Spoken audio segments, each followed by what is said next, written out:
এই যে কাকু, এভাবে পানিতে নেমে বেশিক্ষণ থাকো না, ঠিক আছে? সর্দি লাগবে, উঠে আসো উপরে। সঠিক বলেছেন, আপনার বুদ্ধি ভালো। আরে বৈদেশি মানুষ একলা একলা থাকে, আত্মীয় নাই, স্বজন নাই।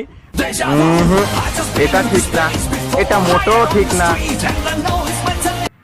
এই যে ম্যাডাম শুনুন, আমি কি বলি, কাল না তোমাকে নিয়ে আমি ঢাকায় ঘুরতে যাব, ঠিক আছে? ইস, মিথ্যে কথা। কি? এটা মিথ্যা কথা নয়, এটা সত্যি কথা। হ্যাঁ হ্যাঁ হ্যাঁ হ্যাঁ, আমি ওকে সত্যি ভালোবাসি।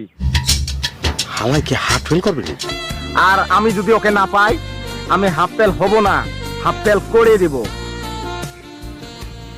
এই যে শুনুন, আপনি এখান থেকে যান তো, আমায় ভালো লাগতেছে না, ঠিক আছে?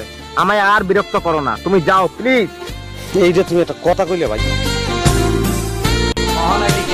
খেলার নাম বাবাজি, আগে আপোষে ডাকলাম আইলি না।